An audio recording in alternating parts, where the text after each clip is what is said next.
Hello and welcome to the 12th live stream of our Understanding Class by Eric Olin Wright series. Today we have the same panel as last week. We've got all the way from Winnipeg, I'm going to say, if I remember correctly. Bob, how's it going? Bob is muted. I'll unmute him. You're totally correct, Tom, and also it's going great. Thank you. Excellent. And then all the way down from the mangroves, we have Esri and Sophia. How's it going? Hey, going all right. What up? Yeah, we're ready to talk about microclasses. Microclasses. Microclasses, yes. Can you fit them in a microwave? This is a question we all have. So last week we got through talking about the Gruski Whedon microclass model, what it's like, and we're going to talk today a little bit. Let me just start the slideshow and share the slides, share the screen. Okay, where are we going? Share. Okay. And to kick us off, Esri, how do you feel about taking the first one? Because my head is all mashed. I've been making a fence all day. Literally making a fence, or just your normal job of making offense? Well, it's I would say I'm making an offensive fence. Okay, let's put it like that. Fair point. Okay, so the Gruski Whedon microclass model. They identify three main causal mechanisms that generate these effects. One, allocation. Both select into an occupation by employers and self-selection by job seekers. Two, social conditioning, including education and training, interactional closure, higher density of repeated social interactions among people within an occupation and across that occupation, interest formation, and occupational environment, which generates specific lifestyles and social attributes. Third, institutionalization of conditions, formal licensing, employer protocols in defining jobs, and occupational association practices. The claim is that these processes operate more coherently and powerfully within occupationally defined microclasses than within the more aggregated categories of conventional class analysis. This means that conventional big class models will conceal a substantial portion of the structure at the site of production. Right. What do we make of that? The claim. In terms of rating the causality of the claim. Yeah.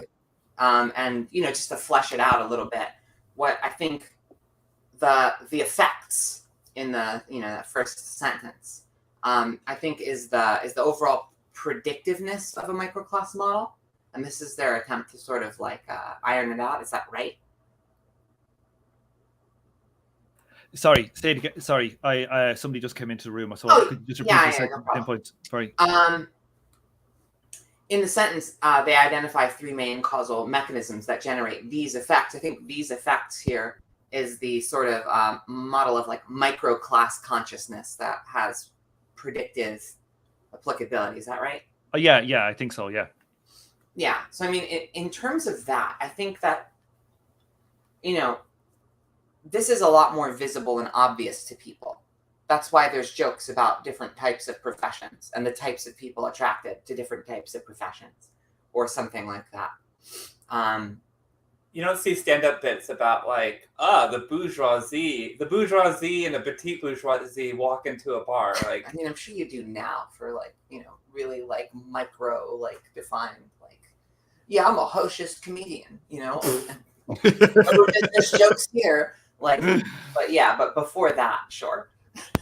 Yeah, or jokes about jokes about doctors' handwriting and stuff like that, right? There's a whole the whole field of comedy, the history of stand-up comedy that's just oriented around people's professional class, a professional kind of status. That's how I knew I was meant to be a doctor. I've always had bad handwriting. Yeah, exactly. And now I can, not be dysphoric about it. I could just blame it on being a doctor. Yeah, it's just or a just doctor in training. It's about being a doctoress. That's right. But yeah. I mean, I think that we touched on last time, if I remember correctly, about how, or at least I think I brought up, these are way more predictive in a lot of categories, except in life outcomes, right? Some of the one of the most important categories is more. It's more predictive to use a traditional big class analysis. And I think when you actually step back from the kind of political undertones of what's going on here, what the Gretzky-Whedon kind of model is proposing is that when you zoom in and look at people's occupation, let's not call it class for now, let's just call it occupation, right? When you zoom in and look at people's occupation, which is a more specific category than big class categories, it's more predictive in most outcomes, right? That actually isn't that revelatory. It isn't that controversial. Of course, when you look at very specific occupations, it's going to be more predictive. And that's not bad either. That just makes sense, and of course it does. But when you call it microclass, it does a little bit of obfuscating. And I'm not even that opposed to like Maury even says, like, I don't want to get into the debate about the terminology because there's interesting things being said here. And I actually agree with that. But just taking the Gretzky-Whedon model on its own without the interesting way Wright tries to integrate it, I do see it as a bit sus, I guess. Well, yeah.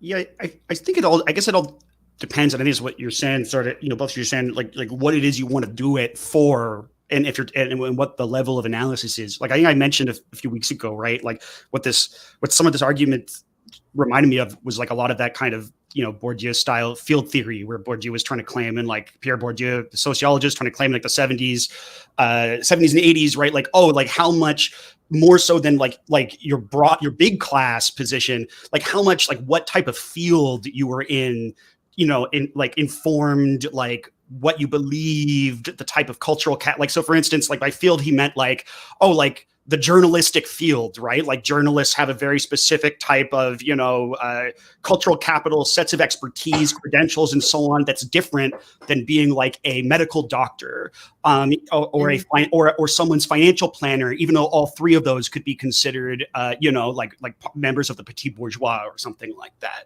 right? Yeah, that could be deeply felt in a conversation between those three people.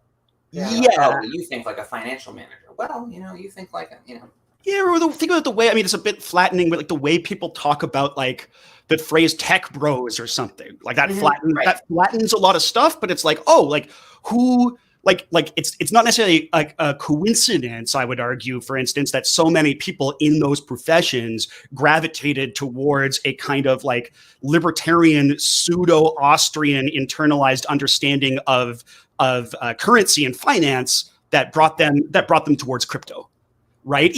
Even if they didn't think of themselves as right wing, even if they thought of themselves as liberal, right? Like there was a whole bunch of writing on that shit in like the late 90s and thousands around these kind of Marxist inflected critiques of like, Silicon Valley ideology. Right. There's that piece like by Cameron and Barbara, like the California ideology. Oh, yeah, California ideology. Yeah, like how is it that these people came to have this very specific set of kind of politics that was not universal but very widespread? And so I think you do see stuff like that, right? Like, but now how much it should be the, whether or not maybe Gretzky and Whedon are inflating the explanatory power of this, I don't know. But there's something there. There's something interesting there. I don't know. Maybe it's just about finding the right context for it. Right, because we don't have to do as Gretzky and Whedon have chosen for us, death of the author, right? Like, we can even just do what Wright's doing and be like, yeah, I'm going to call this occupation because I don't want to call it class. But look how predictive and cool it is. Yeah.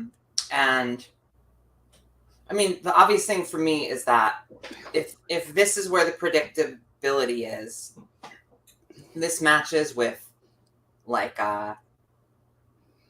with a kind of assumption that, you know, people have pretty differentiated worldviews, even if they're from like the same big class. And if you wanted to organize that big class, you'd have to participate in, you know, differentiated appeal. Like, you have to be at least as good as appealing to people as advertisers, and you have to offer a lot more on the content realm, like, than an advertiser possibly can. Like, and by content, I mean it in like the, you know, Aristotelian sense and not the like internet content sense. Yeah. But, well, I love that you keep using differentiated appeal, and also I think the advertiser the advertiser connection is interesting because like how it's similar and different. It's like, because in a way, if you're like a leftist organizer, what you have to do is much more difficult than an advertiser, because what an advertiser has to do, there you know, some people there used to be critical kind of Marxist inflected ideology critiques of advertising that used to argue like, you know, well, what advertisers really do is make you feel inferior about yourself or inferior about your status in the world, and then give you an extremely easy way out of that, like buying a product that can address those feelings of insecurity about yourself. That cannot possibly actually solve the problem that you have, and therefore you'll always be open for buying another product. Whereas like if you're like an organizer or something, it's like you have to. It's like, yeah, you need to like address the fact that you're not very happy with the way your life is going, but then you have to get people to do stuff that's incredibly difficult. well, right? yeah, I mean, Right. for an organizer, if you act exactly like an advertiser, then, you know, you have another problem. Like, you're selling people a dream. You're a huckster, you know. Like, The difference. I made a joke before about last time about you know, liking manipulation, right? But I think to me it's more what I actually kind of get at is the difference between persuasion and manipulation, right? Yeah. Like, you need to be able to you need to be able to persuade people, but you're not trying to manipulate them. And you know, ideally, but the best situation is one in which both parties or multiple parties are trying to persuade each other and then coming to some kind of accord, right? yeah. So yeah, and about 10% of our 10 to 20% of our audience in their brain is like, persuasion, manipulation. They feel the same to me. I don't understand the difference. Tomato. Now you got to look out for those people. But for Right. the, you know, the other 90-80%, like, stay tuned. So one thing that I find a little bit kind of questionable is the claim about, like, say, the empirical evidence. To me, like, I would say that I would think that at certain times people act much more like a microclass, and certain times people act at a higher collective actor, like, you know, like workers. So, you know, and that can change with, like, you know, the time in history in which the you know, the empirical studies are done. So that's just one thing. You know, I think it's a strong claim, because I would say that there are times when workers actually act more in a kind of a worker class or bourgeois class than they would in their individual micro class. You know, I think we see this sometimes. You know, capitalists do it. Sometimes they act more as a capitalist class than they do as their individual. Like, say, for example, certain sectors of capital might have done well out of Jeremy Corbyn, say. Right. But, you know, if you're in the tree planting part of capitalism, you would have done well out of Jeremy Corbyn. But, like, as a whole, the capitalist class would still probably come together, even those that were probably. Yeah, as a whole, you're totally right. But it, right. like, Lehman Brothers wasn't willing to take one for the team or something. You know, they just got kicked over. And right. And a lot of the other sectors of capital were willing to play ball, but I think it's because there was an example made of someone who didn't play ball. I don't know if that's a little too specific, but I think so. What I'm trying to get at, yeah. So I'm trying to get at is, you know, like, so this would be like a thing I probably say a lot in this series, but is like there is a kind of a lack of dynamism and a kind of a what would I say? A lack of dealing with the kind of the temporal nature of some of the stuff. The kind of a static kind of approach to some of the empirical. This is the problem with trying to do empirical stuff on this. But just like I think it should be couched as a Marxist in more process language, if you know what I mean. Well, I think one important thing to point out about one thing you have to come into when you're reading about empirical stuff, you have to remember what the rules of generalizability actually mean, right? So whatever empirical research Gretzky and Whedon were doing only generalize to the populations that they sampled from at the time that they were sampled. And that's it. So yes, it is in a specific time period. And if Gretzky and Whedon are making claims about that are more universal than that, then they're wrong about those claims. Well, I mean, or at least it's unargued. Right.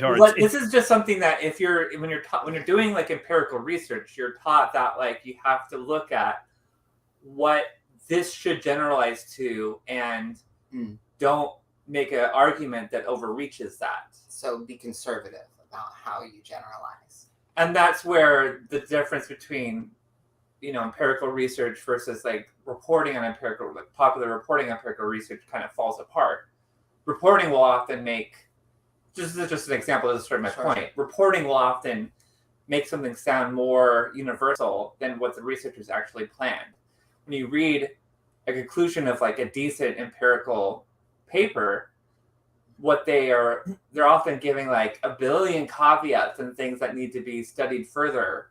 Right. To fill in the gaps, and so I haven't read their empirical research, so maybe they are, and yeah, that's something that should be said. It's not like Wright presents all of the research and why it's so convincing. It's just it's cited and it jives, really. It jives with my experience, so there's a resonance, and then there's also this whole rationalist layer of, you can never have a class survey of every class, you know what I mean?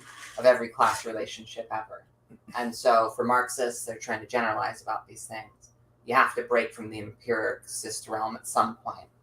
And I think that's probably the underlying motivation for including something like this, is that if you don't break from the empiricist point and you say classes are really what's out there, then you sort of lose the big classes in everyday life.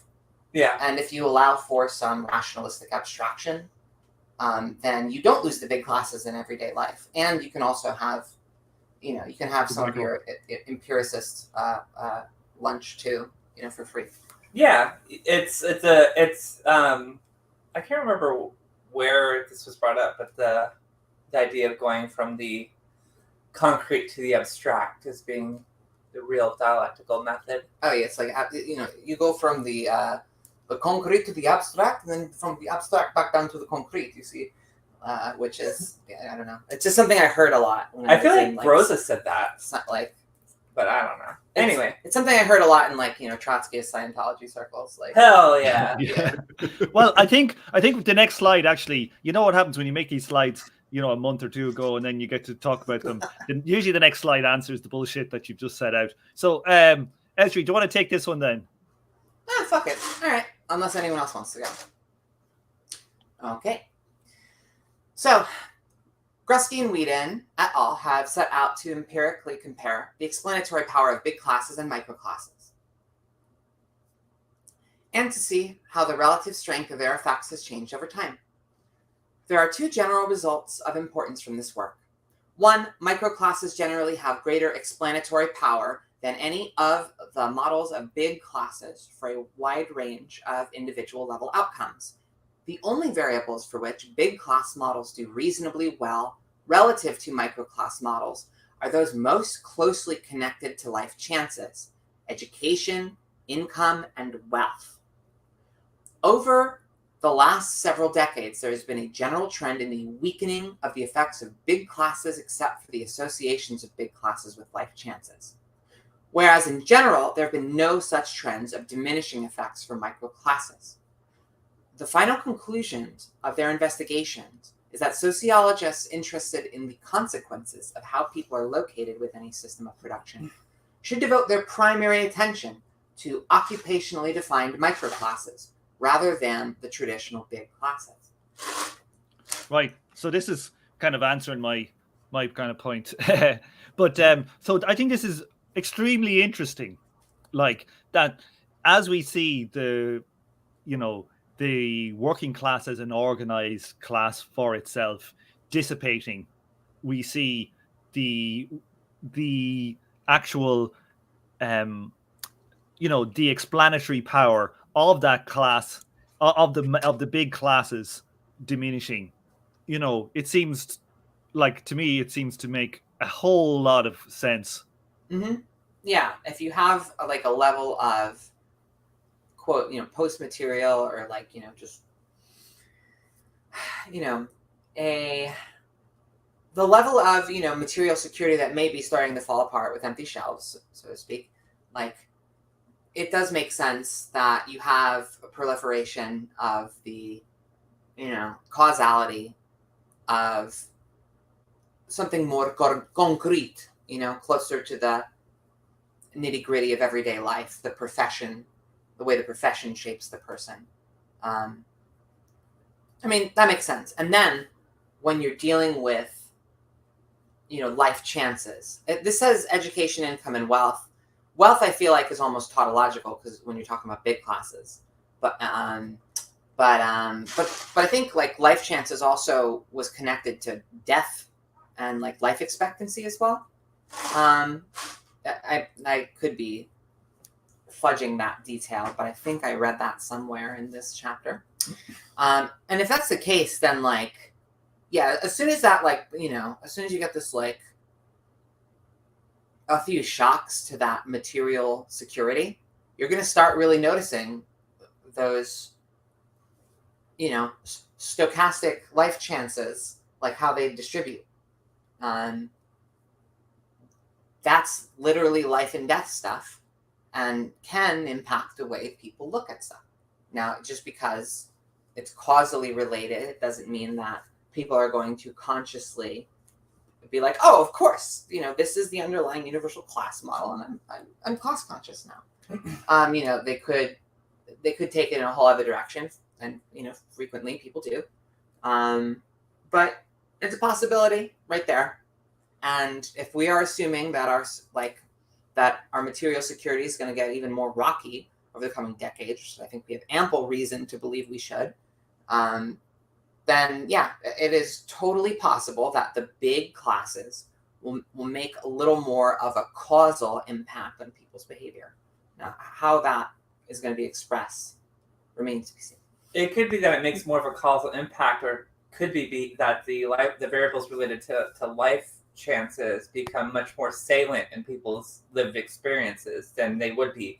And the way it's similar to ways in which, when you look at China, once they started adopting market mechanisms and capitalism, the standards of living for everyone in China increased, but then so did the income differences and life chances, and the divide within the society get greater, right? Well, in our society, as the bottom falls out and the people in the lower classes start to really feel a drop that those at the top aren't feeling, people are going to stop caring as much about all those other variables and start to really care about life chances. The only thing, though, is that the stuff that really shapes consciousness is more professional than big. And so this could easily be expressed in a reactionary, attack on these comfortable faggots in the Sorelian tradition. You know what I mean? Yeah. It could totally go that way. Well, that will be the way. That will be the way. It's already happening, exactly. This pressure and this insecurity is that stuff is already happening, and that's how capital works. It needs the other to blame. It was the gays in the 80s. Now it'll be trans people. It was the Jews in the 30s, whatever. There needs to be that other that they can blame and push on. But more than just the other, it's the a sort of like playing into a sort of like reactionary, like masculine chauvinism that's in the society generally. But, if you're not like a prissy, well-educated person and you're exposed to violence on a regular basis, there might not be like this interpersonal kind of like, assumption of safety. And so people just value, masculinity more in those situations. And like, you have this like bunch of sheltered, like, and this is just like more of a class consciousness thing when these people are visible. Like if you live in a university town, so the townspeople are sometimes likely to like react to those university students much harsher than if you were in just a normal run-of-the-mill American town or, whatever. I don't know. It's not just an other, and it's not just queerness or effeminacy, but it's the conflation, and which is, I think there's a material basis for it, but it's also like you don't want this to come together this way. That it's the heroic working class man asserting, the violence over the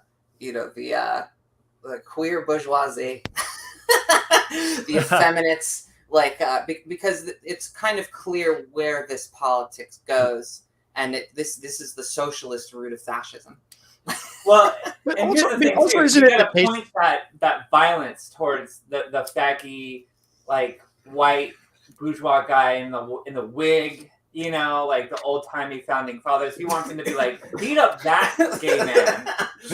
Fuck Washington. Like that's where your real enemy is. Well, I mean, but there's also a lot of work that goes in. I feel like to getting people to articulate and kind of misrecognize some of the causes of their frustrations and how the class system works, right? Like this is like the right is very, very good at that, right? And even like that growth of like that kind of 4chan-y alt-right, like the Koch brothers figured out very, very quickly, like, oh, we got to start funding some of these people, right? Because like we got to start funding Dave Rubin, right? Like we've got to start giving money to some of these clowns.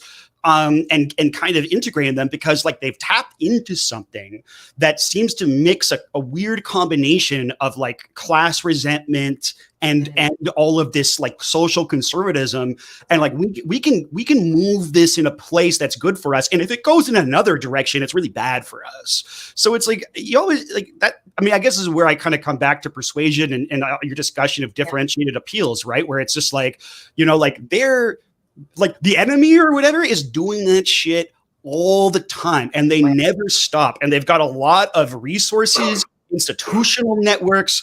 They grow their organic intellectuals in a lab, basically, right? Like you could watch their trajectory, and like in my country, it's just like the amount of time that goes into trying to explain to like oil and gas workers, right? Like why like Greenpeace is the source of their frustration and not the company that's been like actually ripped them off for 30 years and like, fucked with the tax rates to make sure they had no savings and like did all this sort of shit. So it's like, I think the thing is, it's like there'll be a reaction. I think like in times of like real uncertainty, you might get like big class positions might in fact have a lot to do with people's feelings of like destabilization because their life chances start becoming more important. But that does not lead, as you're saying, to any specific outcome, right? It's actually like I think ideology is pretty bad at getting people to think they're not getting screwed when they are. But I think it's pretty. I would go as far to say that that's what ideology is. Like, yeah, that's right. I never use the word in a positive sense. But that's all well and good, Bob. But how does that explain the fact that Ben Shapiro's wife has a dry pussy? I mean, there's certain things that only God can explain. Right? What were you getting at, Bob? No. Simply the idea that there's a difference between ideology, like saying like, oh, ideology might be very good at convincing people they're not getting screwed. But I actually think it's quite good at. It can be quite good at defining, like getting people to come to particular understandings of why that's happening and who's doing it to them. And like that, I think is a big part of the right populist gambit. And I think it's why the Koch brothers started funding people like Dave Rubin. Right. Right. That dark money is everywhere, man. That dark money is everywhere. Particularly, I think if you want to be a leftist who's really a rightist or is going to the right, there's big money out there to be made. Like there's always snakes in the grass and willing people to do that work. If you ask me, all those guys are like, it's everywhere. It's so morally like disparate though, because even people that shout about this 24/7 do it. Oftentimes, people who are like the most obsessed with weeding out the snakes in the grass are like instrumental in this way of thinking. Totally. Like if you look at sports with lower stakes, right, if you look at like sports and you look at the sports stars who give out most about drug cheating, they're inevitably the ones that are doing it. It nearly for me, it's a rule of thumb. Like you just wait 5 years and they'll be caught. Lance Armstrong and all these people. Absolutely. Where's my dark money? I need a podcast. You folks know what's up. I feel because I'm hearing some doth protest too much styles. You're all getting exactly. You want to get on the G payroll? I know someone. We've legit got those like, hey, I'm a journalist from like I don't know. We've gotten these emails from Swampside, and I've always been like, yeah, I don't know, fuck it, like sounds interesting, right? And Jake's like, I don't know, this is sus. So we're like, all right, so we don't do it. But you see, like in that morality tale, I'm not the exemplar. I'm like, yeah, fuck it, why not? Just because, hey, let's explore. Sure, like who is this person? Let's have them on. Let's talk to them. Like, and that kind of curiosity, which is maybe fundamental to like an egalitarian disposition or something, like that could get you in trouble. That can get you in a lot of trouble just by being interested and wanting to see what's out there, and it's rather insidious. Like what I'm saying is I'm holding out for the IMF money. That's all I'm saying. Fucking good luck with that. How much could I get? Like, got to stop all that interview. Yeah. We've got to start cashing in on our NATO shilling because, like, I've been told on the internet that I'm obviously a stand for all these security agencies, and so I'm still waiting for my checks. I love it. There's only two options anymore, right? You're either getting NATO money or you're getting Putin money. There's there's no existence in between, right? Wait, you're on the NATO payroll? No, babe. I don't know if we could stay together. I'm on the G payroll. It's okay. I'm transitioning to a third positionist, far right funder. Oh, so that perfect. I think will really kind of draw us. We're on the same side. I'm on the Victor. I'm taking Victor Orban money. That's what I'm taking. I don't doubt there's some Victor Orban money floating around. Victor Orban. Seriously, I'm serious. Yeah, my ex-prime minister just congratulated his free and fair election victory. So I don't know, maybe that guy's making some. Maybe Prime Minister Stephen Harper was making some Orban money, some G money. I don't know. Venezuela had way more legitimate elections for like decades and decades than Hungary does. Fuck that. And America does. Okay, let's keep it going. I just wanted to talk about Ben Shapiro's dry ass I know. pussy. Did you just there hear was about no that point one? to it. Yeah. I think that was that a deep fake? No, that was real. That was real. It was just it was a genuine cell phone. Yeah, unbelievable. He didn't know that an alternative state was possible. Right? And so he stole his cell phone. Yeah. This was big. What, like 6 months ago? The WAP. It's probably a year ago. Ben Shapiro. Yeah. I think he said something else that made his marriage sound very desexual. It was with that song. It was a wet ass pussy song by some rappers. But I think he said my wife is a gynecologist or something like that, and she thinks that they're suffering from a yeast infection or something like that. And then people were just like, "Oh, you're really telling on yourself." And then he was obnoxiously, as if there's any other way for him to talk, reading out the lyrics, like, can you believe this sort of thing? And then people did a super cut of that as a remix of the song, right? And it was pretty good remix. Pretty good remix, yeah. Oh, God. All right, fair enough. Tom, I'm as your friend, you should cut all this. Seriously, Tom, as your enemy, you should keep it in. Yes. But like the thing is, that's maybe the first time ever that I've had internet lore that Esri hasn't had. Am I right? It's usually always a one-way street. That's a fair point. I didn't know about the remix. I didn't know about that chop. That does sound like actually pretty dank in like the Alex Jones like kind of remix category, I guess. It was very much in that type of Alex Jones sings folk songs dankness. Yes. Yeah, for sure. Right. Bob, do you want to take this slide? Yes, I would love to. All right. So, yeah. So, Wright thinks that the basic claims of microclass analysis are probably robust, like empirically, right? Microclasses seem to explain variations across individuals and lifestyles, tastes, and political and social attitudes better than more aggregate categories do, these big classes. So Wright is seeking to connect these results and arguments about microclasses to the central theoretical agenda in Marxist and Weberian currents of class analysis. And Wright proposes using the strategic context of political conflicts of Robert Alford and Roger Friedland to attempt this integration. Oh yeah, we're approaching my favorite part of the book, probably. Right. There's one thing like I was thinking in one of the previous slides. I just thought like as an analogy, like I think if you were to like think about it, if we're instead of looking at classes, we were to look at animals or birds, say, and if you're like, if you were to wanting to predict the individual like actions of an individual bird species, you would do a micro bird species analysis to predict it. Does it nest in a tree on the ground? Is it flightless or blah blah blah? But like we have then the general idea of what defines a bird, and that's just the way I think about these things. The microclass is obviously going to be better at predicting like some of your political or social attitudes. It just seems like to me a kind of something that we should all expect. If you want to understand the specifics of bird law, you would study bird law. Bird law. Just regular law. Well, you would study each bird's laws. You would study sparrow law in particular if you want to understand how the law functions for sparrows. Well, don't get me started on bird law. Yes. Well, you're killing me. This is really this is really warming my heart. Thank you.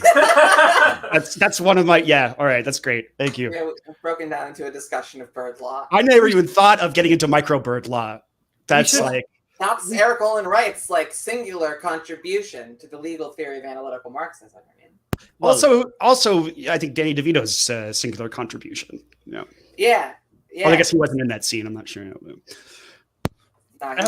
He was the Communist Party chairman after Gramsci, right? Anyway. Yeah, that's right. So who are these Roger Alford and Roger Friedland, please? Robert Alford and Roger Friedland dudes. Man, I don't know. Yeah, I'm not familiar. All right, I guess next slide. Let's find out. We can just go look. Should we just go like Wikipedia that? Like a bunch of fucking amateurs? See, this is the joy of making the slides like a month ago. I have no idea what's coming. Because I was putting up a fence all day. I've no idea. Like I usually have a look over them. I thought it wasn't going to come together, that's why I didn't. Okay, let me take this one then. It's either this or you're going to get these lectures from specialists that have divergent consciousness from you. Yes, a different species, perhaps. Oh God. Okay, Alford and Friedland's typology of political struggles in capitalism. Alford and Friedland developed a typology which included 3 different forms of power, using the metaphor of a game to illuminate the distinctions. So we have systemic power, struggles over what game should be played. Example is given as American football or basketball. It's so American-centric. My dad, God damn it. Hell yeah. Hoorah! Hoorah! Just make it like if you just said like football or you could have just said football. You know. It should really be like soccer or table tennis, really. They're probably the two most popular sports in the world, aren't they? How about foosball? That's popular around the world, right? That's true. Yeah. Okay, so first we have systemic power. What game should we play? Then we have institutional power. Struggles over the room of a given game. Example given: changing rule to allow players to touch the rim of the hoop. That sounds very sexual. Which allow dunking and added to the advantage of tall players. So for basketballers, touch the rim of the hoop. Oh, we've lost Esri and thinking. Rim of the Hoop is another great Cardi B song. Yeah. Yeah. It's although it's not sopping wet. Oh, it could be sopping wet. On the third, we have situational power. So struggles over moves within a fixed set of rules. Okay, so an example: players adopting. I'm getting a bit of feedback. I'm just going to mute you there, Bob, and I'll add Esri. Did you kick us? No, you jumped. Just when you were going to say something funny about rim of the hoop. Like in Ireland, your ass is called your hoop, especially in Dublin. Oh! Yeah, well, that's even better. That's even better. Okay. Yeah, so if somebody was to say ask me hoop, it means like, kiss my ass or something like that. Wow. I learned well, I guess it's pretty shallow Irish lore. It's probably something I would have learned my first day at Ireland, but I like it. Me too. Dublin slang is good. So situational power. So players adopt specific training regimes and strategies within a fixed set of rules, which might exploit specific opportunities within the game. And these can kind of, amount to such an extent that they change the very nature of the game, such that rule changes are introduced to maintain the integrity of the game. So I just love these three. I love this concept, these concepts of political struggles and capitalism. I think these are, I think this is an exceptionally clear way for us to think of as, Marxists or socialists or commies or whatever we want to call ourselves, about how we approach certain aspects of what we do. What do people think? Yeah, I love this. I mean, I'm a hashtag gamer, and so thinking about All right, file the papers. No, but like I do love games. I love thinking about making games and stuff like that, and the rules and game design and stuff like that. Oh my god. So thinking about political struggles within capitalism or to overthrow capitalism, changing the actual game to be played, really jives with me. And I think what I absolutely love about this chapter is more than just the beginning and the kind of explanation of microclasses. That alone, I probably wouldn't really care for this chapter that much. I wouldn't hate it, but it'd be like a nothing sandwich. But putting that into this typology, the way Wright does later on, is just so fascinating. Well, I mean, yeah, it gives you a sort of like tier structure for how you can think of, I guess, a multi-level game that's being played or not being played, depending on the historical case. This is what gives this model or this, sort of macro model or whatever the fuck it is. Like, this sort of view does give it an element of dynamism, because you can talk about what elements of the game are in play. Right. Yeah, that's important. Stuff. Yeah. And Well, and as we've been discussing too, like these different elements, you can start thinking about like, when are they in play at different times and places? Can you start thinking about when one of those kind of elements of the game, or choosing between games or playing within it, are more likely to be in play at certain times than others? So it's actually, it cuts through a bit of noise, right? It also allows you, I think, to like kind of almost historically contextualize when, even at the level of this kind of critical scholarship or whatever, when certain approaches seem to be attractive, which is one thing that I think Wright tries to do closer to the end of this chapter. Yeah, totally. And this also really helps me kind of put my life in like I applying this in my how I live my life on a day-to-day basis. Like for the most part, when I'm thinking about, oh, I want to like go to nursing school so I could become a nurse practitioner, I'm in a situational power mode where I'm thinking of like, okay, what moves can I make within the given rules of the system am I going to do? And then when I like kind of, start talking about and fantasizing about like, what would it mean to run a candidate, or maybe at some point in the future run myself, as like a troll fucking Marxist candidate, I'm thinking maybe more institutional power, trying to fuck with the rules of the game. And then when I fantasize about even bigger dreams of like, doing away with capitalism, I'm thinking in a more systemic power. And I have these conversations all throughout the day within the same day, but it helps me feel like a whole person, because like when I was a baby, little anarchist, I was like, oh, fuck the system. I can't think about doing good for myself because this whole system's corrupt. Right. But no, like I'm just another person trying to live and make it through the world. So everyone thinks about what can I do to survive and live a comfortable life in this society, right? Unless you're a dumpster diving anarchist, like, But even eventually. Even eventually. Like, someone has to think, like, do I have an alternative to this? Right. Because those are the, people. Which is the best dumpster? Should I prioritize over certain dumpsters? No, literally though. Yes. Well, what I meant is that people could be dumpster diving together for 10 years, but maybe one of them has an alternative to it, like kind of built into their life, and the other doesn't. Right. And it'll, say a lot more about them than those 10 years. Like, when it's all said and done. Bob, are you trying to get in there? Oh, no, I'm good. Good. Okay. Other than just to even build on what it, the thing, I think we mentioned it, I said this kind of like 2 weeks ago or whatever, but the interesting thing about the focus on situational power as like the entire, let's say, horizon of possible class analysis that I think Wright is identifying is like the extent to which it's kind of like a it's kind of like a left-wing version of like the end of history, right? Like a kind of like, it's coming out of a moment in which no one can imagine changing the rules of the game, let alone struggling over changing what game should be played, right? That it's something that makes a certain amount of sense at a particular historical moment, and then the question becomes: does this still make sense? Like, is it even still feasible to assume that you can keep all of your power within this sort of situational struggling over moves within the rules sort of thing? Because I think there's periods of time in which that seems to be the only game in town, no pun intended. But then there's other times when keeping it at that level becomes suicidal, right? If you're on the left.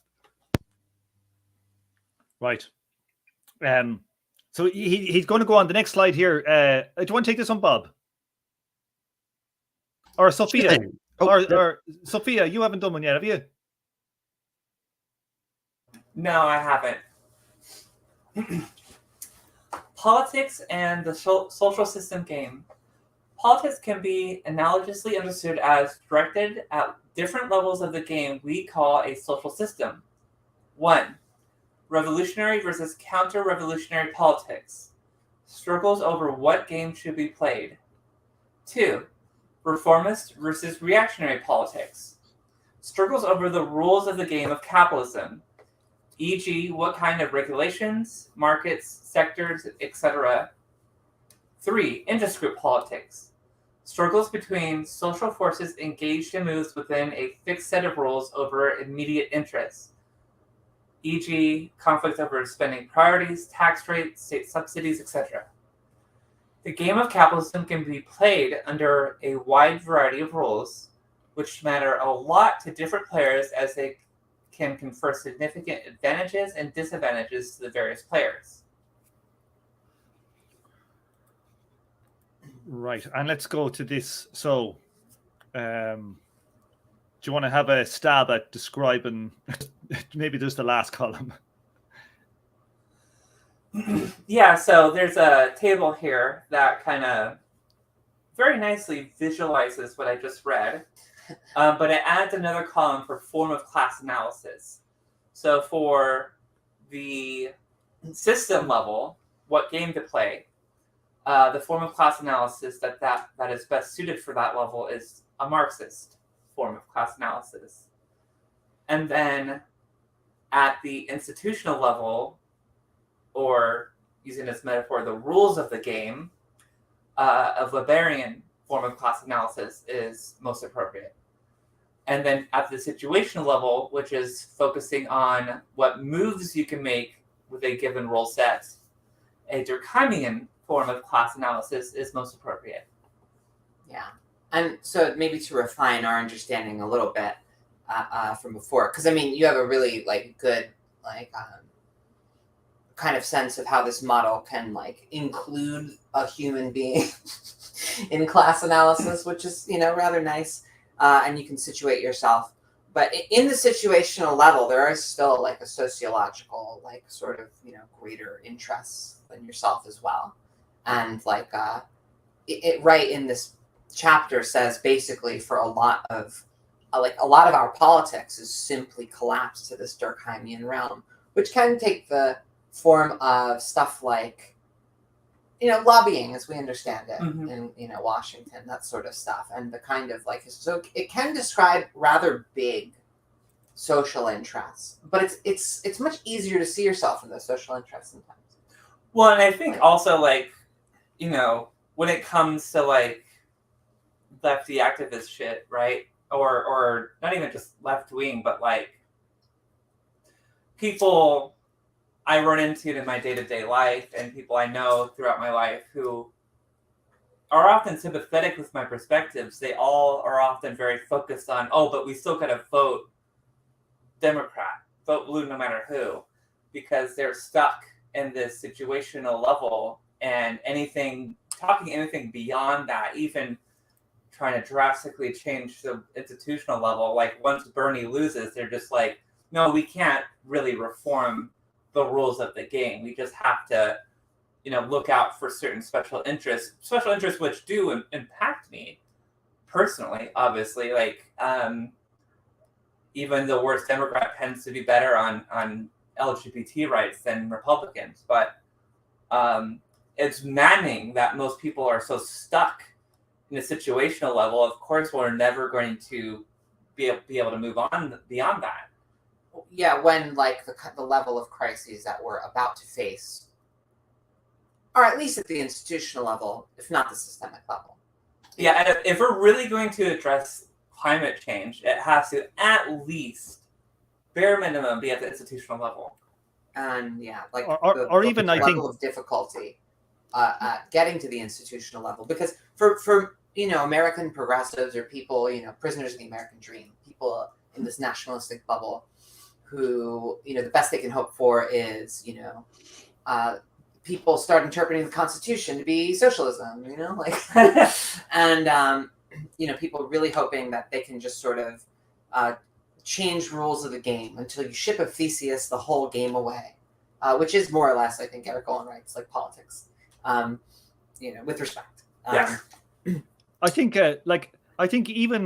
even without climate change, I think just Western imperialism of its own power systems are the rules in that are changing, that I think will have effect of changing institutional levels of the game. I think that process is starting, and with climate change on top of it, it's fucking double whammy, man. It's massive.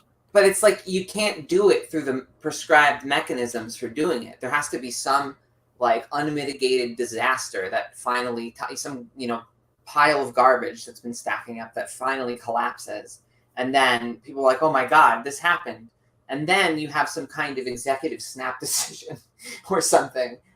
You can't actually get it through the gridlock or whatever, or if you do, it's I was listening to something. I think this is correct, that did FDR win the US presidency with 80% of the vote?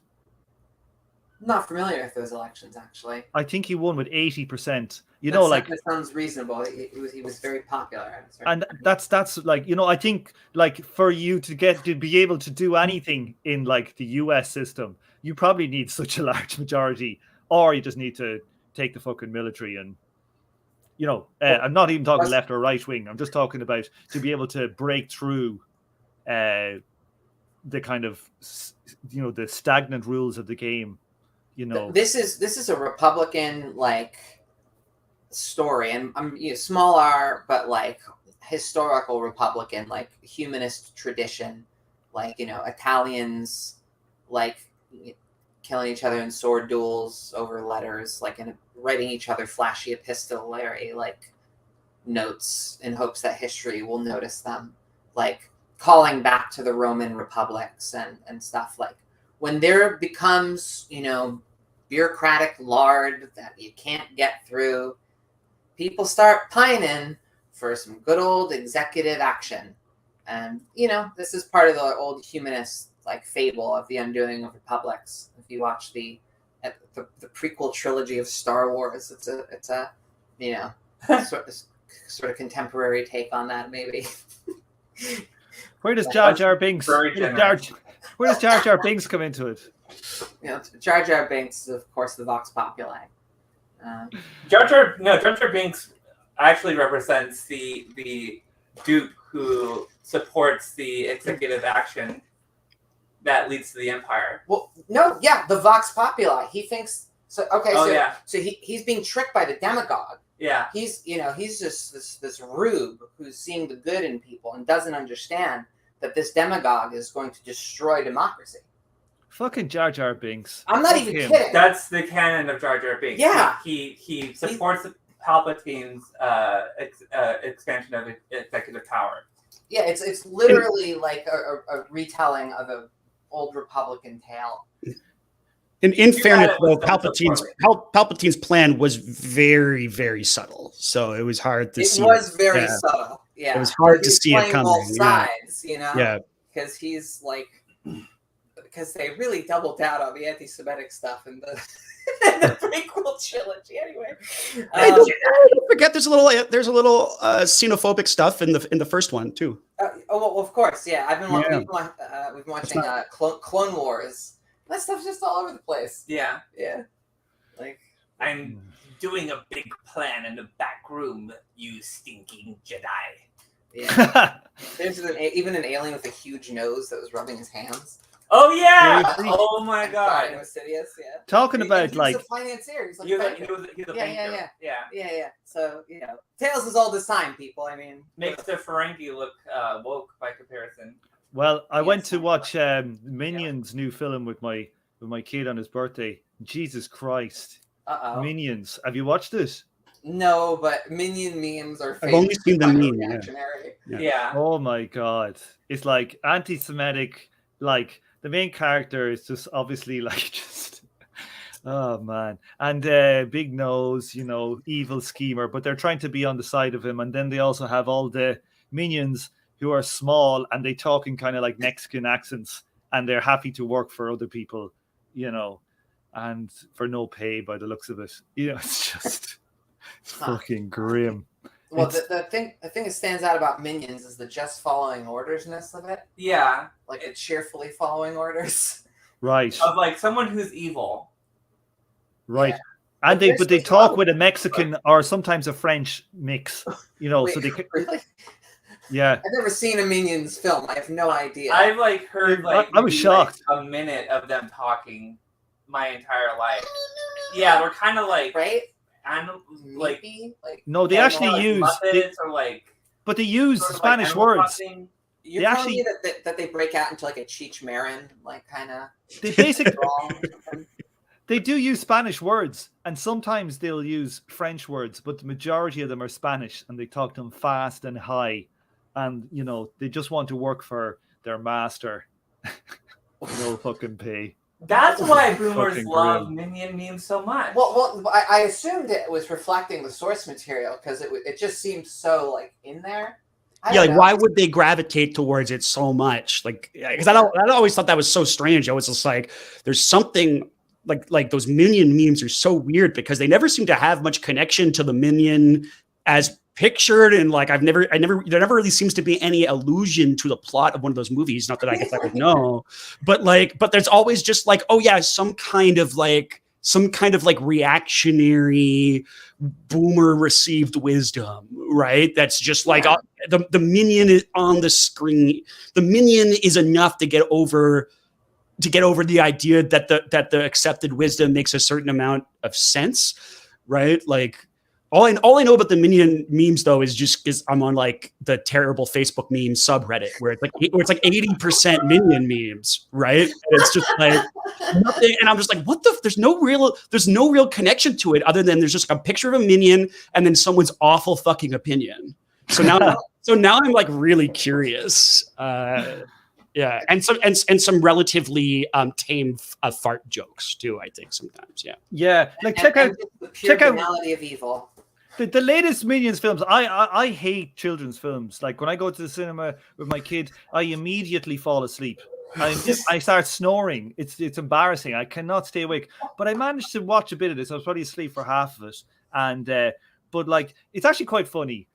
Even though it's fucking, just kind of anti-Semitic and racist. I can see why they're popular, right? But so if you're interested, like in the memes, you should definitely watch one of the films because they're not. If you like kids' films, this is like probably one of the better ones. What would you say is the height of the Minions or Despicable Me franchise? Oh fuck, I don't know. Like literally, Yeah, like what's the equivalent of Fast and the Furious 4? Yeah. Well, yeah, right. the recent one is what's the Empire Strikes Back of the Minions? I like how Bob goes to Fast and Furious 4. The Rise of Gru.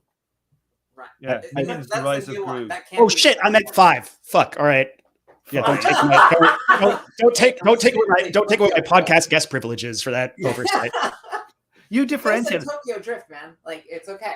I've never seen any Fast and Furious. Would you recommend any of them? I would, but I love well put together action movies, and I feel like Fast and the Furious. It's like they're all terrible films, but some of them are like competently done action movies, and those ones are kind of fun. Yeah. So which numbers are which? If you were to pick one, what would you go for? I like 5 through 7. I know some people do love Tokyo Drift, but which also has its appeal for sure. But is that a niche opinion? Look, I'm not part of the Fast community. It's weird. Like I don't drive. Like I don't have a car, but for some reason I got into those movies. And like I think like 5 through 7. Like when the Rock enters the franchise. I feel like it takes a nice boost. Although it's funny because apparently Vin Diesel and The Rock are both such egomaniacs that they both have it written into their contract that you can't that neither of them can lose a fist fight. So it's like if you count out the punches when they fight in Fast and Furious 5, which is a really awesome scene, they land the exact same number of blows. Because it was in their fucking contract. Fucking love it.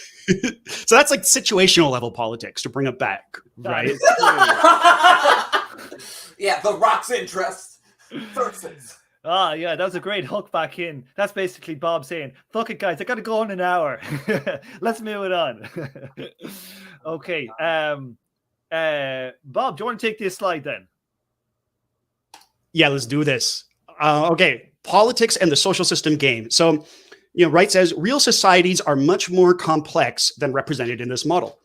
The social system that constitutes a society is not a single integrated totality in which everything fits together under a unified set of rules. A society is not a system in the same way that an organism is a system. It is much more like the loosely coupled system of an ecosystem, in which a variety of processes interact in relatively contingent ways. Multiple games are being played simultaneously, often with inconsistent rules. It is also not always clear how to draw the distinction between a change in the rules of the game and a change from one game to another. The cumulative effect of small changes in rules can alter the nature of the game to such an extent that eventually a new game is being played. Like how many different legal reforms to bird law can you pass before you're playing an entirely different type of law, I guess.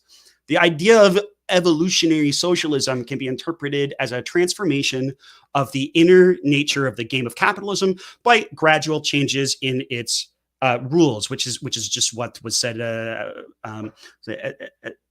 like what you said just a slide or two ago, right? And I guess Tom's got how that work out. A little bit of sass going on. Hasn't seemed to go too good, I guess. So I guess my question is, how many changes can you make to bird law before eventually you're not doing bird law anymore, you're doing badger law? Well, it's an interesting question. It is an interesting, yeah. This is the subject of one of the essays in EndNotes 5 called Error by Rob Lucas. No, actually, the not the bird law question, but like this ultimate thing of process versus like concept, the endless debates over, where does capitalism start? The endless debates over, what would the transition process from capitalism be? The endless debates about what the new game we're playing is. Mm-hmm. Like, so in EndNotes 5, Lucas is arguing for like a sort of pluralism about these things because of what a crazy metaphysical conversation that is actually. But it does have to happen at some point. And kind of making a nod towards the transformation of quantity into quality, or like the tipping point or something. Like, neither of those things really gets at, like, when is the game different? And it is the same metaphysical problem as the ship of Theseus. Like, it is, right. It's like literally a long-term problem. And when you have two conceptual entities that are in real life, they have a sort of like way of looking at it where it feels like a big old process, because it's not like a concept in your head, it's just stuff happening around you.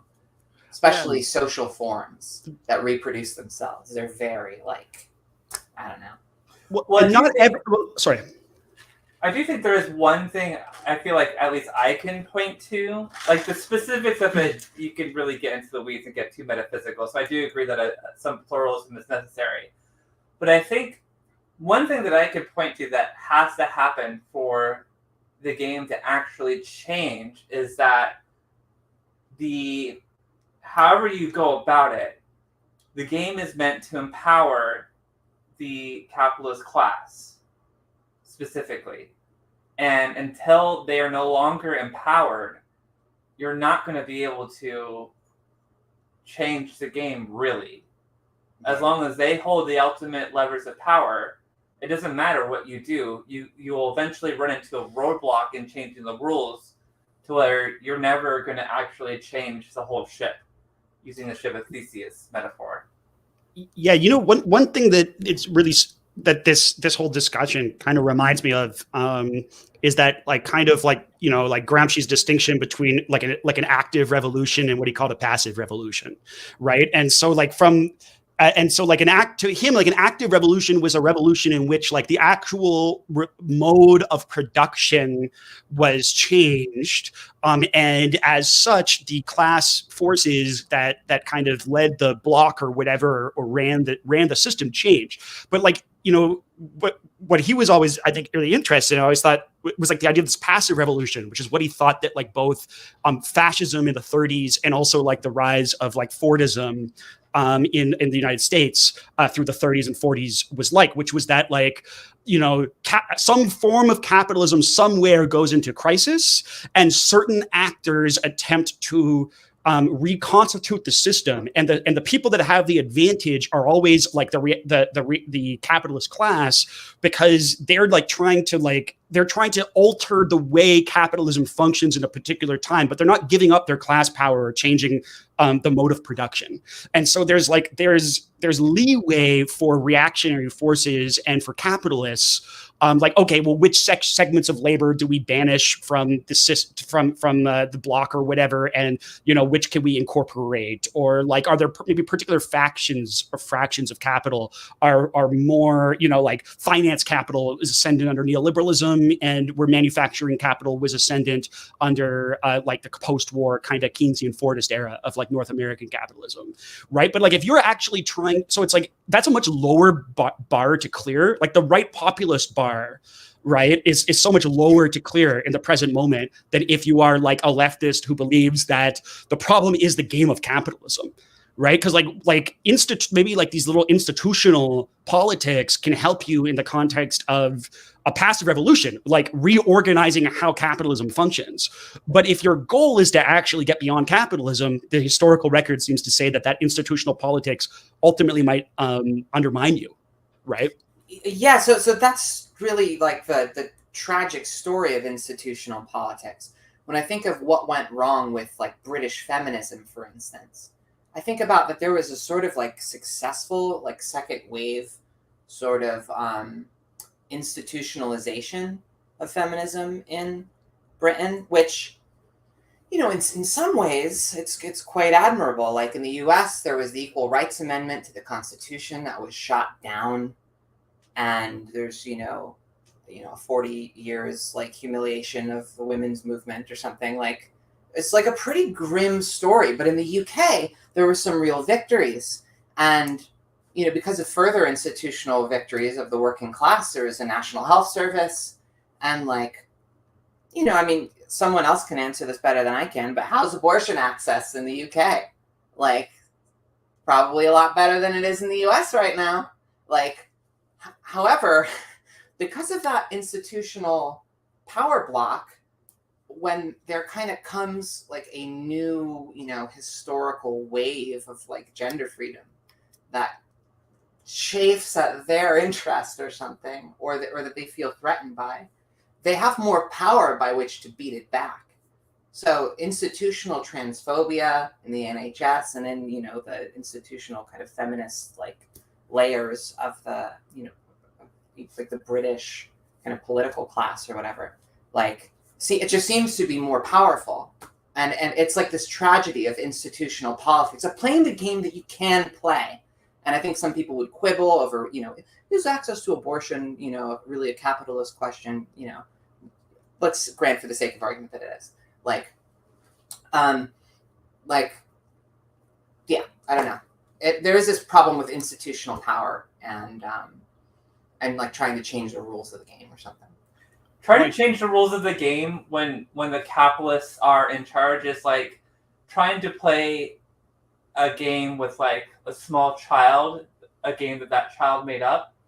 When I was young, my little brother was fascinated with like card games and video games that I used to play. And so he tried to make up his own card game. But every time, by his own rules, I would start to win, he'd be like, oh no, well, actually you can't do that, because if you do that, then I get to do this, and that totally takes out your monster, and so you lose. Like, when you change the rules in a way that threaten the interests of the ruling class, they will change what the rules are right then and there in order to make sure that they maintain power. And it even goes a step further than that, because we can't even go back to a kind of Fordist model, right? Which is essentially what people like Bernie Sanders want. That's totally within our history. But now, the powers that be are so fucking stubborn that when going back to that kind of Fordist model and doing what Bernie Sanders wants to do fully is probably the thing that would be the best to save capitalism right now, which I kind of think it would, especially if he could start to mitigate climate change. They won't do it. They'll give him maybe a little bit and make him like the Department of Labor head or whatever. He's but the thing is, committee in the Senate. Right, he's got some special thing in the Senate now. Legislative subcommittee. But great, but cool. The thing Good is, job, Bernie. But the thing is, it's raw power that decides these things, and Bernie hadn't the power. He didn't have a movement. It's not like he has like the massive weight of organized labor or anything behind him. The bosses tremble. So there's no reason they should ever do it. And if he did get into power, you would see the Corbyn phenomena again, where his party will go against him and he would not be able to do anything, and there would be nothing done for 4 years if he won the presidency, because there isn't power behind him. And the only reason FDR was able to do it was because there was power that literally weren't revolutionary in America. Overwhelmingly, they were just, Well, they reformers. were up to a point, and FDR was good about diverting that energy and using the Communist Party. FDR used them like a champ. Like, he defanged them. He was able to subsume them. Like, that's his historical role. And, that's the... Well, more than the revolutionary movement, too, like, it was the Great Depression. You want to know why FDR got 80% of the vote? I would bet money it's because Hoover, the president before him, fucked up so bad during the early days of the Great Depression. He was a Republican, and he refused to do fucking shit about the Depression once it He had a began. pretty Malthusian approach to the Depression. Well, Hence He the wasn't even phrase that well Hoover thought cast, out. right? It was just they used to call the fucking slum towns that were built up during the early Great Depression Hoovervilles. Named after the president because he wasn't even Malthusian. He wasn't even that smart. He was just a believer in laissez-faire capitalism, and so he didn't do anything to intervene. Was it Andrew Mellon? Was it Andrew Mellon was his Treasury Secretary, and his policy was liquidate, I think was the famous quote. Wow. Let everything go to shit, let everything fire burn. And then, from a Marxist point of view, you'll resuscitate stuff, right? But to the extent that it was so big, it just basically put the system itself into doubt. Well, right. So, I guess to bring it back, there wasn't necessarily even there was a much larger workers' movement in America at the time that was pretty powerful, especially compared to now.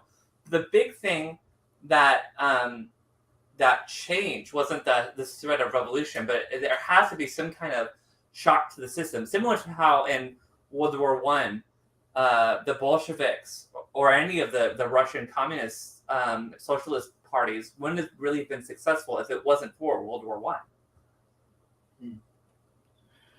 So there's a point here, multiple, that I like, and I kind of think it's a deep point, and I'm not exactly sure what to make of it, but it strikes me as being very deep, which is that multiple games are being played simultaneously, often with inconsistent rules. Does anybody have anything to say about that line? Because I feel like there's something kind of profound being said there that I'm not really grasping. So, when I was saying before, arguably, for the sake of argument, that birth control is a central part of capitalism. Some people would really, disagree with that. And, some days I'm like, is it really, are these things really part of the same? Because, let's say patriarchy, much older than capitalism, right? And in some ways, a much more fundamental question that divides an internal group and, differentiates within a population necessarily, almost no matter what kind of population it is. As long as it's natalist, it's birthing children in the natural, animalistic way, then it has this, internal differentiation, right? And so arguably the logic of patriarchy is much older, and maybe some of the rules of the game have changed in patriarchy or something, but there's still a systemic logic at work. For somebody like Eric Olin Wright, he is very much what Marxist feminists would call a two systems theorist. He doesn't see patriarchy as having a necessary connection with capitalism. So I think that might even explicitly be what he's thinking about here, because he wrote about feminism as a parallel theory of social reproduction and emancipation. And thinking about the logic of patriarchy and the logic of capitalism as different, but potentially coupled, is, that's pretty cool and profound thought. Even if you don't take patriarchy as a necessary part of capitalism, let's say it might not be, access to birth control will have an impact on national population, which has an impact on the labor market or something. And, one, like the bourgeoisie of a certain period and their political representatives might take up national population policy as something very important to their interests as, a state managing, their ethnic population and doing what states do, the grotesque, ethnic population, kind of weeding, and also, and also, cultivating different kinds of labor markets. This sounds a bit conspiratorial, but these things were matters of national policy for all of the big all of the big modernist regimes had integrated sort of nationalist family thought like this. And there's, a genuine sort of conflict between types of capitalist actor about how to navigate times where, birth control could be readily available to everyone in the same way everyone could be fed. It could be part of just a minimum program just for being alive if you distributed all the wealth in a real nice, even way. And so there's that's an extrapolation of how loosely coupled systems or tightly coupled systems or whatever, different kind of systemic games can be being played at the same time or even come into conflict. Right. Yeah. No, I think it's a really interesting way for us to think about it, as well as society as a process. That the cultural and superstructural stuff might be lagging or ahead of, say, economic or overlapping over the economic systems. The system, the mode of production, that you have these inconsistencies of different stuff happening at the same time. It's an interesting way to think about it. Okay. Wright makes. Oh yeah. I was just going to say that Wright has, a sort of general kind of analogization between different forms of like emancipatory social science and emancipatory social theory.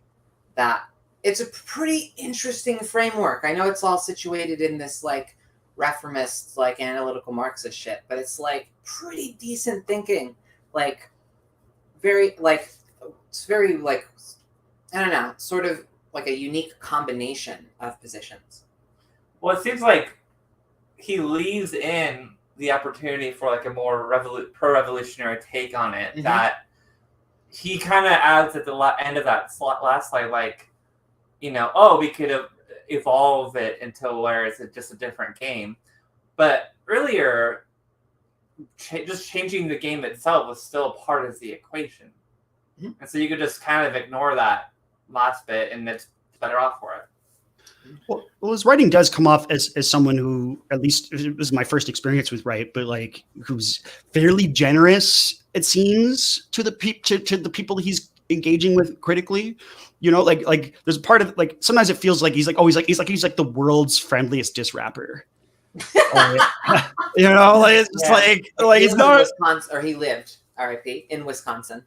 Oh, so he's, also he's the world's least successful diss rapper. Yeah, because diss rappers don't make money from being kind to their opponents, right? Yeah, they don't take a virtue-centric approach. No. Let's do our micro analysis of the rapper game here. I got a slide here for us all. This is from the Wikipedia on bird law. Apparently, there's an animal law. Beautiful. Laws regarding animals in general. Yeah. Or the the Migratory Bird Treaty Act of 1918, or the Birds Directive of the European Union, and an area of law in the American television show It's Always Sunny in Philadelphia. Yeah, guess which sense we're very interested in at the moment. I'm not sure. Yeah. Animal law, clearly. Animal law. It is entirely the well-being of birds that we are motivated by, not some. It's a cheap reference to a sitcom. Yeah. Now that you say it out loud, it's starting to be true. Esri, do you want to take laws affect birds? Yes. Okay. Take this slide. All right. Before I have a religious awakening. All right. The class analysis of games, rules, and moves. The final column of this table proposes a connection between Marxist, Weberian, and Durkheimian currents of class analysis in game, and society as game metaphor. First, let's deal with the Marxist approach. Marxist class analysis is anchored in the problem of what game to play, the idea of emancipatory alternatives to capitalism. The fundamental point in analyzing class relations, and both the individual practices and collective struggles that are linked to those class relations, is to understand the nation of oppression within capitalism and the possibility of an emancipatory systemic alternative. The critique of capitalism in terms of exploitation, domination, and alienation is intimately connected to the Marxian concept of class, and the normative vision of a democratic and egalitarian alternative to capitalism is grounded in an account of the transformation of those class relations. Sometimes Marxist class analysis is elaborated in terms of a grand narrative about how the internal dynamics and contradictions of capitalism set in motion a dynamic that both makes the rules unstable and creates a collective agent capable of challenging the game itself. Other times, the idea of an alternative is framed more modestly as an imminent possibility with a much more open-ended understanding of the collective agents that might strive to realize the alternative. You have a note here about normativity in this, which is, if you're, tuned into the old school Marxist debates, or even just what people are slamming each other about on Twitter, the idea that communists have norms is usually associated with the reformist right, that are sort of like tipping the hat towards German idealism and Kant, or in the Anglo tradition, they might be tipping their hat towards, just, I don't know, the Anglo tradition. I mean, come on. But I do just kind of think that there is something basic that's true about what motivates Marxists, that even like some of the sharpest, most awesome Marxists that really don't want to talk about norms, they don't want to talk about justice and all that, ideological claptrap. They just want to focus on the harms that capitalism causes. I think that's, sort of a rhetorical position that helps you distance yourself from the way egalitarians normally express themselves. So, whatever. Right. Yeah. I kind of do buy into your critique of of it. I just find it interesting that he uses the term to deal with Marxist class analysis as a normative vision, while I think Marx and a lot of Marxists go out of their way to say it's a material process as opposed to a normative vision, even though it's controversial at the very least, right, to Marxists. But I think anyone who's not a Marxist and looks at a communist, someone whose whole thinking is motivated by eliminating classes, right, and the whole reason I'm attracted to Marxism is for a normative reason. It's both explanatory and normative. It's just rhetorical posturing. I know maybe this will get me banned from the hardcore Marxist podcast network. Come on, man! It's just posturing. Yeah, I think it's important. Any of this shit, right? That was plausible in the 20s or something, when you still had such a mechanistic reading of Capital Volume 1 or something like that you could just hope it, you didn't have to pretend to care about norms, because the mechanics of historical progress were just going to turn out in your favor. But we all know that's not fucking true, and we've all known it's not true for 80 years. So if someone still wants to just kind of goof around, I'm sorry, I'm not in the same space you guys are in, so I'm not going to pretend that I care. I'm being very charitable. I just want to respond to Tom, because Tom's right. A bunch of Marxists would be like, "Oh, normative. I'm just not normative. It's purely material. I'm just going to rattle off some Aristotle that I don't even know the source of," and there's all this commentary about the problems just relying on I don't know, those people are nerds who need to get fucked. Okay, you said it, not me. But there are nerds that need to get fucked that are more maybe coherent about this. They end up social Darwinists, because when you actually kind of look at nature, it's You don't get communism out of just looking at, you know, the way other animals interact, or, you know, we don't have any unfiltered access to our species being in human nature or something. It's a really difficult process that's extremely ideologically motivated to try to reconstruct what elements of our primate nature are still there and operative, or which ones are overcome by our cool Promethean you know, abilities to reshape ourselves. And there's I don't know, like there's infinite complexity there. Somewhere the ghost of Kropotkin is crying a single tear. Well, Kropotkin is awesome because he is, you know, able to like essentially emphasize like those other parts of nature. But like, you know, for a lot of us, the cooperative elements aren't the ones that stand out. Like when we survey like, you know, chill, peaceful nature, it's nice, but it's usually the exceptions. The exceptions stick with us. It's something about like human psychology that is like, you know, painful experiences stand out. They stick with you in a particular way. Like, you know, what's weird about this normative stuff, and you know, the material kind of, a material kind of process instead of like people being attracted to communism for a normative thing. It's kind of like the idea that it's just this kind of blind process of history working its way through. It's kind of teleological. It's very teleological, and it kind of ironically kind of appeals to somebody's kind of, you know, that kind of, you know, religious kind of nature, you know, where normally like that kind of normative stuff is what attracts people to certain kind of religious behavior. I think a lot of times too, it plays a kind of a weird kind of, there's a weird function going on where it's like this pure materialism turns out to have a kind of a religious aesthetic for people. Yeah. Because I don't think new atheism can survive analytical metaphysics like in good faith. Like if you're like a real rational person and you read through, you know, some, not really like the Christian ones. I don't really find those very interesting. Like some of the Islamic theology proofs or something, like, or they feel like that they've like, you know, really grounded themselves in something. I don't know, like you can see how rational people could disagree. And it's the beginning of real discussions when you can kind of bracket that stuff out. Okay.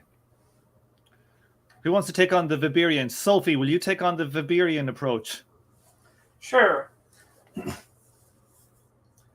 The class analysis of games, rules, and moves. The Weberian approach. Weberian class analysis is situated especially at the level of the rules of the game. Weber only used the term class to describe inequalities generated through market interactions. For Weberians, capitalism is the only game in town, but its institutions can vary a lot. At state in the variation of rules are at stake. And the variation of rules are the ways the markets are organized and regulated, and the ways in which players with different market capacities enter into exchange. The big classes of Weberian class analysis consist of people who are situated in different ways with respect to the possible capitalist rules of the game, e.g. labor rules, monopoly legislation, rules governing access to education, etc. Some of these rules are set by the state, others by firms, and still others by associations. The point of class analysis is to define the relevant categories of people similarly situated with respect to this variability in the rules of the game. Right, there's nothing too controversial in here, is there? Not that I can think of. I mean, we covered, you know, classes only referring to modern versions of, you know, surplus appropriation, distribution, whatever. Like, I find it wild that you only use the term class to describe inequalities generated through the market interactions. That's pretty wild. It's a modern. It's like when you look at everything through the lens of modernity being different than it used to be. Like then, I mean, it's kind of silly because I mean there were markets in the past. Like it's not like there were never markets before. Yeah, everything wasn't markets, but there were like pretty. There's some kind of developed mercantile economies in the ancient world. These things did exist. There's a lot of endless debates, over whether capitalism starts there or not. But I guess from Marx's understanding, like,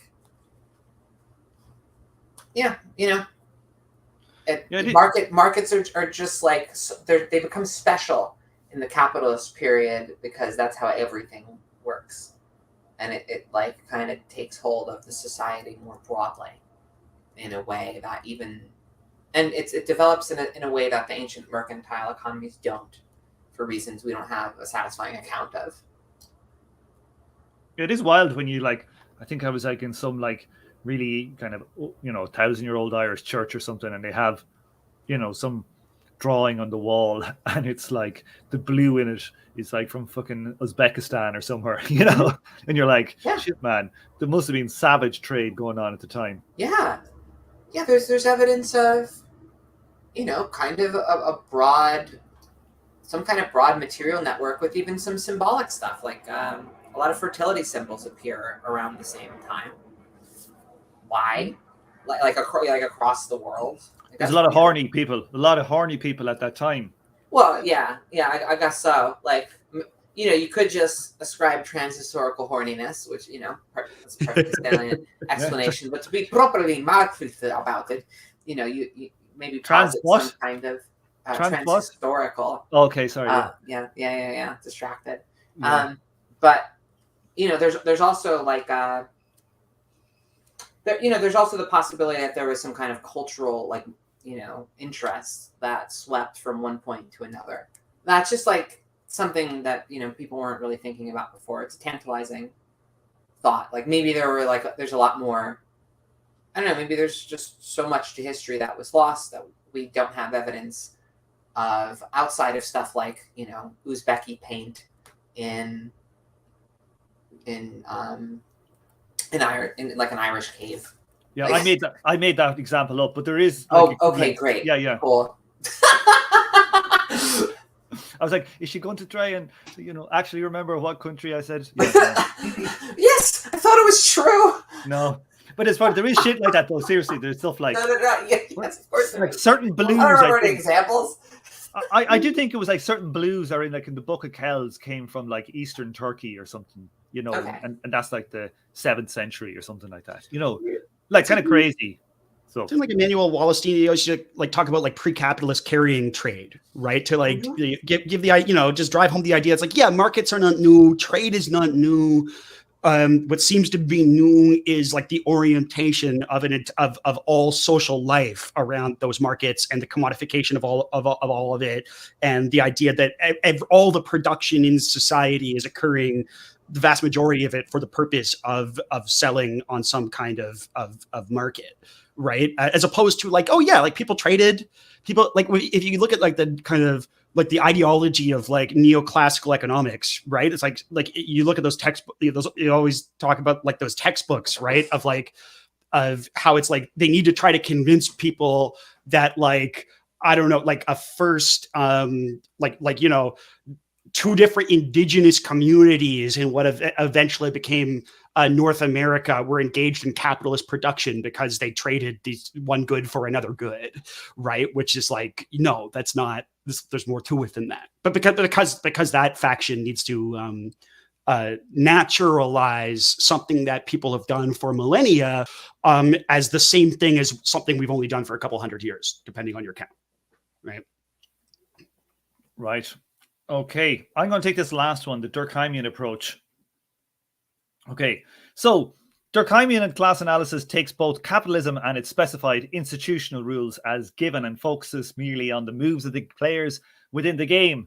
This is the world of microclasses and fine-grained occupational differentiation. The interests of professors in research universities are different from those in community colleges. People in these different microclasses develop different identities and make different moves for realizing their own interests.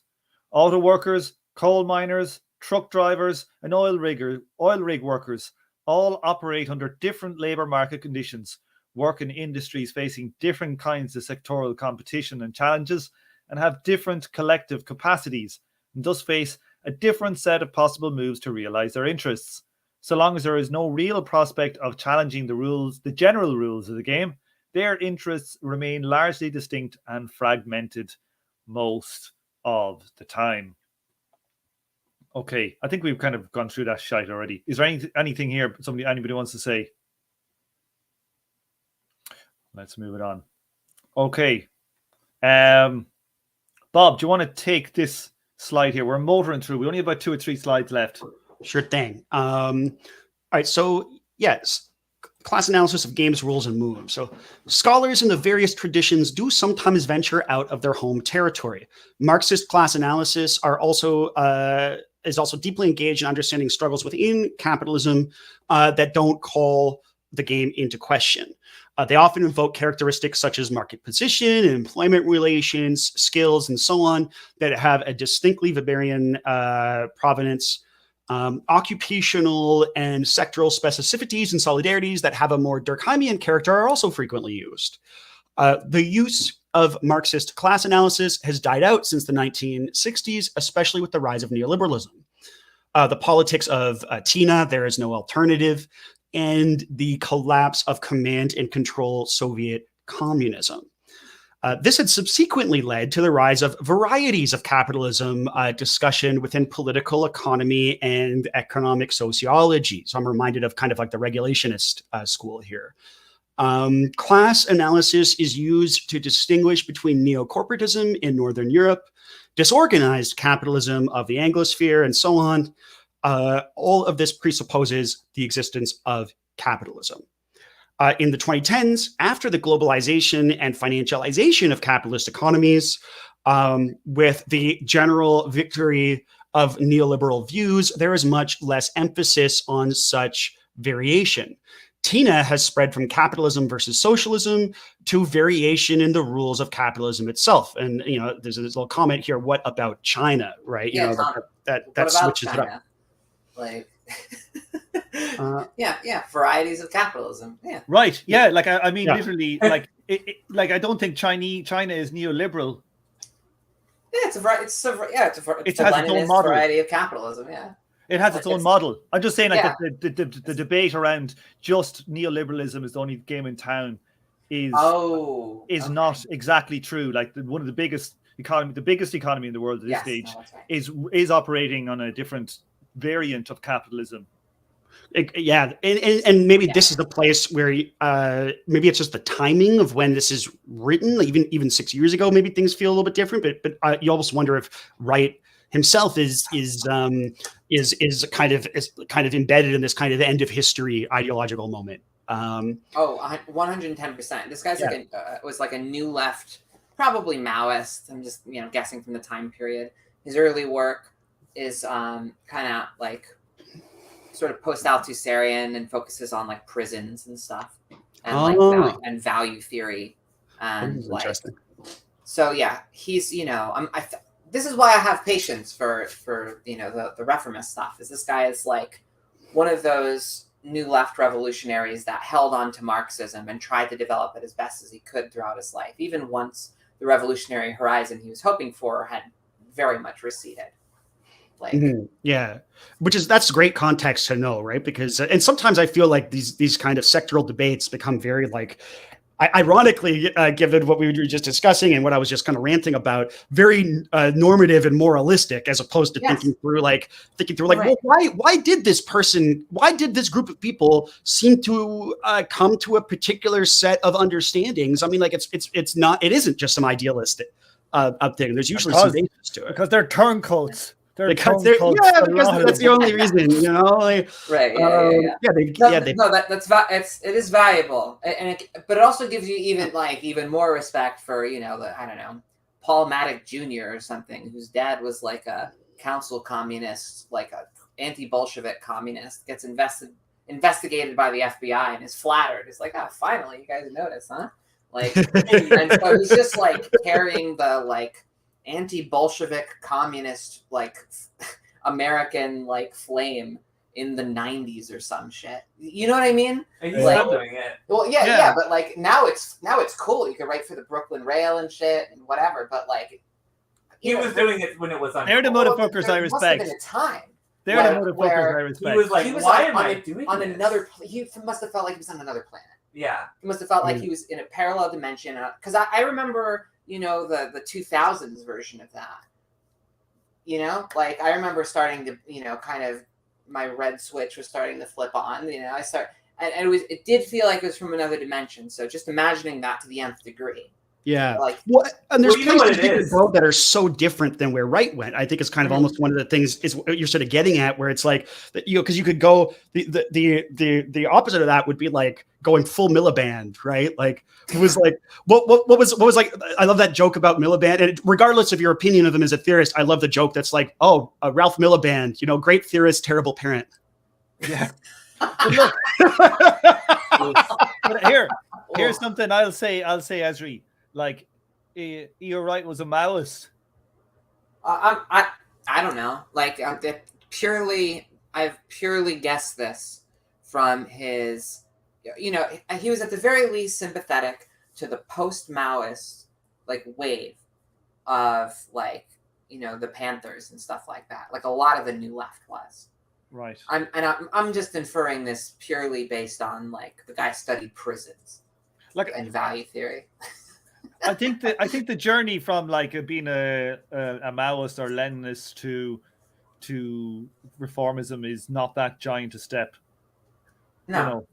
I think it's easier for like some council communists to stay true than to their vision, perhaps. I don't know. Maybe we're talking bullshit. Maybe I let all this bullshit out. No, I mean, I think Paul Maddox Jr. probably was helped by like council communism being a little bit closer to anarchism, and anarchism was kind of took over as a predominant form of left-wing thought, at least in the United States. Right. Because, it could be edgy and postmodern and, never really gave a fuck about the Soviet Union. Yeah, so like in some way you couldn't possibly mean communism like that. Right. That failure. You couldn't mean that. And you could say, of course not. Yeah. Yes. Whereas even post-Maoists, they had a little bit of they had some love for, Maoist China. And part of it was not knowing what was really happening there. Yeah, the mythos of the Cultural Revolution. It's very, and like it's very similar to the mythos of the Soviet as the perfect democratic form.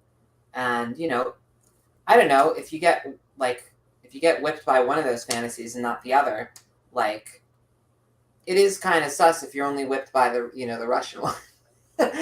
Like you have to kind of understand where like there's this big ideological international impact that is just distinct from whatever actually happens, like whatever potentials were actually in the equation. Those things like have big resonances among like some of the most interesting thinkers, and thinkers that are often providing ammunition for like why what went wrong in those revolutions is so bad or odious or whatever. Like, but it's just a pattern you see over and over. Events of world historic importance, regardless of the truth on the ground, like they energize intelligent, conscientious people. Bob, do you want to take that last sentence then, the last point? Sure thing. The death of class analysis embedded in the rules of the game is proclaimed. He's talking about this kind of ended history moment. All that is left is class-oriented moves within the system. This makes the Grusky-Whedon neo-Durkheimian model of microclass analysis uniquely positioned for the era of triumphant neoliberalism. I had to wrap this track just got a little harder actually with that. Yeah. Now we're full on into Jay-Z Nas territory. Yeah. This is beyond my purview. Yeah, but we're still not arguing over the rules of over what game is being played, which is the pocket big territory. Like that's right. I'm still stuck in like the Sun Ra versus like fucking Miles Davis groove. So come back to me in about 60 years. Was that a real? No, Is there a rivalry there? I don't know. I just made it up. But, yeah. I wish there was. I wanna hear some like jazzy diss tracks. Are you fucking kidding me? I don't know. I hope they chilled. I hope they smoked weed. I'm sure. Did heroin. Although Sun Ra was teetotal, no drinking, no smoking. He was like very hardcore. Oh, he was one of That them. is very counterintuitive. Yeah, and he would literally ban all his band from like drinking or smoking, and like he'd catch them like, you know, smoking weed, and like they get kicked out and shit. Holy shit. That's like someone telling me that like Parliament Funkadelic were teetotalers. I'm like, that doesn't make any That's sense. definitely not the case. No, it's not. I went to Sun Ra's band Orchestra there about a month ago. His lead saxophone player is still playing. He was 98 on stage. Wow. It was like really good, although he was a bit out of it a couple of times, but it was still pretty fucking cool. Esri, do you want to take this final slide, because it's what EO writes, summing up of the stuff. So no better person than to give us. Can you do an EO write impersonation? I can't really like call to mind what he sounds like right now. I'd say probably he strikes me as in like having an accent like Norman Finkelstein. Now I don't know if that's true or not. Jewish. All right. Well, like like a Brooklyn kind of a Jewish accent. I'm thinking, you know. Yeah. I think I'll pass. I mean, look, every so often it slips out anyway. So, Okay. The class analysis of games, rules, and moves. For Eric Olin Wright, it is a mistake to treat the relevance of different levels of class analysis as simply a question of which type of class concept is most important in empirically explaining variations in some outcome across individuals. Even in this time of the apparent dissolution of the big classes, there are times in which the rules of the game do become hotly contested, and these classes reemerge rapidly on the political scene, like in Wisconsin in 2011 when the Republican governor passed an anti-union law. Or it might have been an executive order. Don't recall. Look it up. Scott Walker was that guy's name. The many microclasses embedded in state employment suddenly congealed as a big class. The commonality of interests with respect to the rules of the game became more salient than their differentiated interests. Individuals live their lives in class structures that shape their interests and subjectivity, not only over what strategies are immediately optimal for securing their economic interests, but also over the rules of the game and the game itself. What we need is a class analysis that moves across these levels of analysis and explores their interconnections. Yeah, this is actually sort of like a long-term achievement of something from the old Althusserian like research program, is this idea of different levels of description and being able to talk about different levels of causality. At first, this was probably sort of a causal shell game on the part of Althusserians, because they were always fond of saying, in the last instance, in the last instance, in the last instance. It's always determined by the mode of production or the economy or, you know, whatever.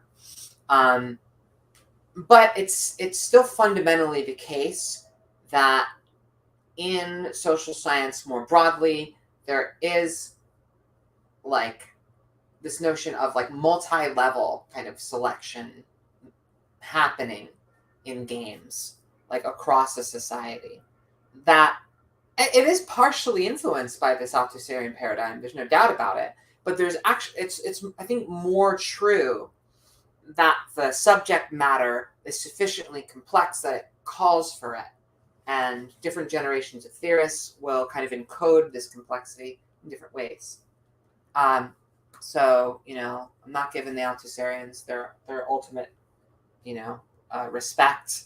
But in the case of Wright, it's obvious that this is, you know, part of the resonance going on here of being able to play different levels of the game, is that you can preserve some of the like ultimate Marxist class causality in the last instant, in the final determination, and so on.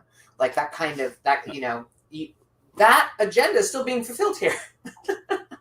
And so like,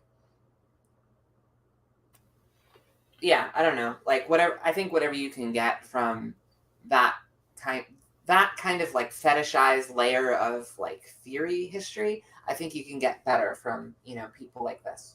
I really do. Like I think they fulfill some kind of scientific dream or whatever that a bunch of, people that have this really bong rip wizard, way of expressing themselves and that people become specialists about. They can't do this as well. They can't do this as well. They don't have as like robust an understanding of, I don't know, like anything to articulate it to this degree of specificity. Like maybe I'm being too harsh or deflationary, but like. Well, your first mistake was saying that they're people, they're frogs. No, please. Like, people need to get out of their theory bubbles and like engage with like social science. Did you say frauds or frogs? Yes. Oh.